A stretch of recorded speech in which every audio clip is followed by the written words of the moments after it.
Hi friends, ಮನೆ ಮತ್ತು YouTube ಚಾನಲ್ಗೆ ಸ್ವಾಗತ. ನೀವಿನ್ನು ನಮ್ಮ ಚಾನಲ್ಗೆ ಸಬ್ಸ್ಕ್ರೈಬ್ ಮಾಡಿಲ್ಲ ಅಂದ್ರೆ ಈಗಲೇ ಸಬ್ಸ್ಕ್ರೈಬ್ ಮಾಡಿ ಹಾಗೂ ಪಕ್ಕದಲ್ಲಿರುವ ಬೆಲ್ ಬಟನ್ ಕ್ಲಿಕ್ ಮಾಡಿ. ಇದರಿಂದ ನಾವು ದಿನನಿತ್ಯ ಮಾಡುವ ವಿಡಿಯೋಗಳನ್ನ ನೀವು ತಪ್ಪದೇ ನೋಡಬಹುದು.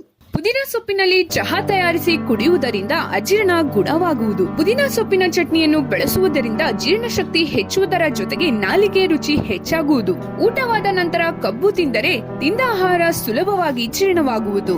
ಊಟವಾದ ನಂತರ ಸ್ವಲ್ಪ ಕಾಲ ನಡೆದಾಡುವುದರಿಂದ ಅಜೀರ್ಣ ದೂರ ಆಗುತ್ತದೆ. ಮೆಣಸಿನ ಪುಡಿ ಮಾಡುವಾಗ ಸಾಕಷ್ಟು ಕರಿಬೇವು ಬೆರೆಸಿ ಪುಡಿ ಮಾಡಿ ಸೇರಿಸಬೇಕು. ಇದಕ್ಕೆ ರುಚಿಗೆ ತಕ್ಕಷ್ಟು ಉಪ್ಪು ಬೆರೆಸಬೇಕು. ಪ್ರತಿನಿತ್ಯ ತಿನ್ನುವುದರಿಂದ ಜೀರ್ಣಶಕ್ತಿ ಹೆಚ್ಚಾಗುವುದು.